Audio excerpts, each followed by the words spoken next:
अस्सलाम वालेकुम नाजरीन, आज हम बात करेंगे एक नेचुरल रेमेडी की जो इस तरह असर करेगी जैसा कि वाइग्रा। इसका एक गिलास ही आपको हैरत अंगेज़ फ़ायदा देगा।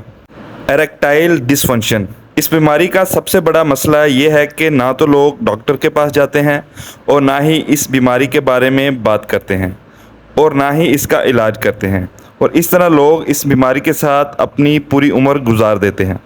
हम बात करते हैं एरेक्टाइल डिसफंक्शन के बारे में। अक्सर होता यह है कि जब हम हार्मोन लेवल टेस्ट करवाते हैं तो वो नॉर्मल होते हैं। एरेक्टाइल डिसफंक्शन वाला मरीज़ अक्सर औकात ब्लड प्रेशर, ओबेसिटी यानी मोटापा, डायबिटीज़, शुगर और स्मोकिंग जैसे मर्ज़ का शिकार होता है। जब ऐसे मरीज़ को वाइग्रा जैसी अद्वियात दी जाती हैं तो सिर्फ 30% ही काम करती हैं, और बाज़ औक़ात इसके इतने बुरे साइड इफ़ेक्ट आते हैं कि अज़ूए तनासुल का गैंग्रीन हो जाता है। ये इतना ज़्यादा शदीद होता है कि बाज़ औक़ात इस अज़ूए तनासुल को रिमूव करना पड़ता है। हम बात करते हैं इस एरेक्टाइल डिसफंक्शन के पीछे असल वजह क्या है। दरअसल एरेक्टाइल डिसफंक्शन अज़ूए तनासुल यानी कि पीनस की बीमारी नहीं है। ये खून की नालियों के अंदर मौजूद एक तह जिसे एंडोथेलियल सेल कहते हैं, इसके ख़राब होने से होती है। ये तह एंडोथेलियल सेल खून की तमाम छोटी बड़ी नालियों में पाई जाती है।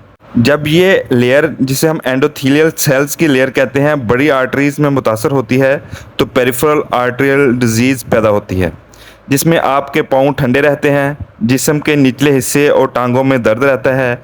जब ये पेरिफेरल आर्टेरियल डिजीज़ मज़ीद बढ़ती है तो एंकल के इर्द गिर्द जगह ब्लू होना शुरू हो जाती है। टांगों पर सुर्ख रंग के धब्बे बनते हैं और टांगों के बाल भी झड़ना शुरू हो जाते हैं। अज़ूए तनासुल दरअसल एक हाइड्रोलिक आर्गन है। हाइड्रोलिक आर्गन का मतलब है कि प्रेशर का ज़्यादा होना किसी भी थोड़ी सी जगह में जहाँ चीज़ को मूव करवाया जा सके इस प्रेशर की वजह से। अज़ूए तनासुल में इसका काम है कि ब्लड का प्रेशर बढ़ा के अज़ूए तनासुल को इरेक्ट करा सके। इरेक्शन में होता यह है कि ब्लड फ्लो यानी कि खून का बहाव ज़्यादा हो जाता है।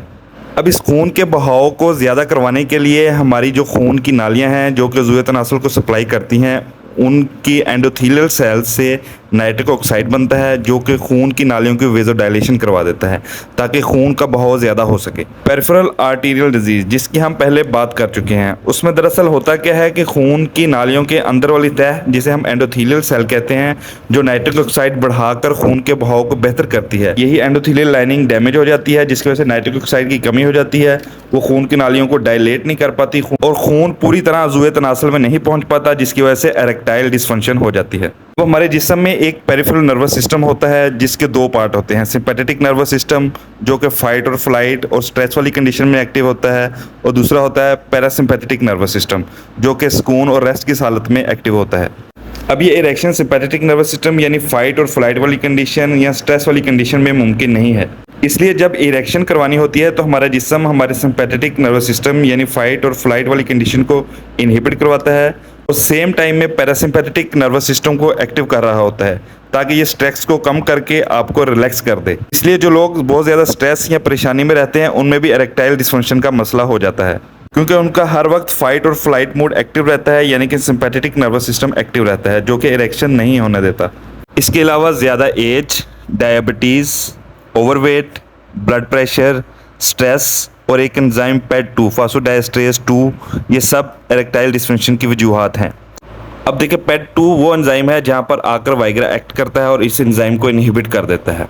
PET2 का नॉर्मल फंक्शन ये होता है कि वो नाइट्रिक ऑक्साइड जो कि खून के बहाव को हमारे अज़ूए तनासुल में बेहतर करता है, उस नाइट्रिक ऑक्साइड को कम कर रहा होता है।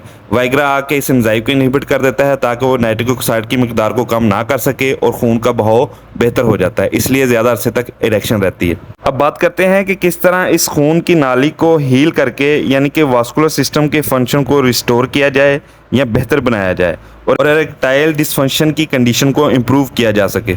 एरेक्टाइल डिसफंक्शन की एक और वजह इंसुलिन रेजिस्टेंस है जो कि प्री डायबिटिक, डायबिटिक सब में हो सकती है। यह गलत और बेटाइम खाने की वजह से हो सकती है।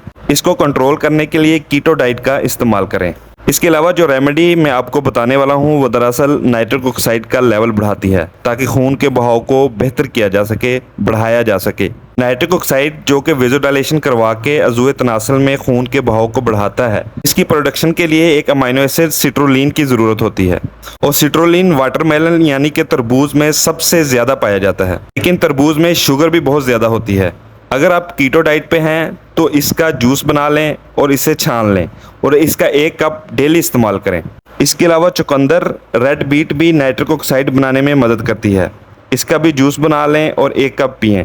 या अगर आप कीटो डाइट पे हैं तो बीट पाउडर के 2 चम्मच किसी भी बेवरेज या पानी में डालकर मिक्सचर बना लें और इसे इस्तेमाल करें। इसके अलावा आप स्पाइनच यानी पालक, ब्रोकली को भी ऐड कर सकते हैं क्योंकि ये नाइट्रिक ऑक्साइड का कुदरती सोर्स है। लिहाजा 1 कप वाटरमेलन यानी तरबूज का जूस, 1 कप पालक और 2 टेबलस्पून बीट पाउडर, इसका मिक्सचर बना लें और डेली सुबह 1 गिलास पिएं। इसका हैरत अंगेज़ फ़ायदा होगा। इसको 2 से 6 हफ्ते जारी रखें। इसके अलावा फहश मूवीज़ देखने से इज्तनाब करें क्योंकि इनको देखने से डोपामीन और दूसरे बहुत से न्यूरोट्रांसमीटर इम्बैलेंस हो जाते हैं। ओवर स्टिमुलेशन की वजह से एरेक्टाइल डिसफंक्शन बहुत कॉमन है। डेली एक्सरसाइज करें। इसके अलावा नोज़ ब्रीदिंग की आदत डालें यानी कि नथनों के ज़रिए सांस लें, ना कि मुंह के ज़रिए। नोज़ ब्रीदिंग यानी कि जब आप नाक से सांस लेते हैं तो नाइट्रिक ऑक्साइड का लेवल बढ़ता है, वेज़ोडाइलेशन होती है, खून का बहाव बढ़ता है और एरेक्टाइल डिसफंक्शन की कंडीशन इंप्रूव होती है। उम्मीद है इस वीडियो से आपको बहुत फ़ायदा हुआ होगा। अपना बहुत बहुत ख्याल रखिएगा और हमारे इस चैनल का भी शुक्रिया।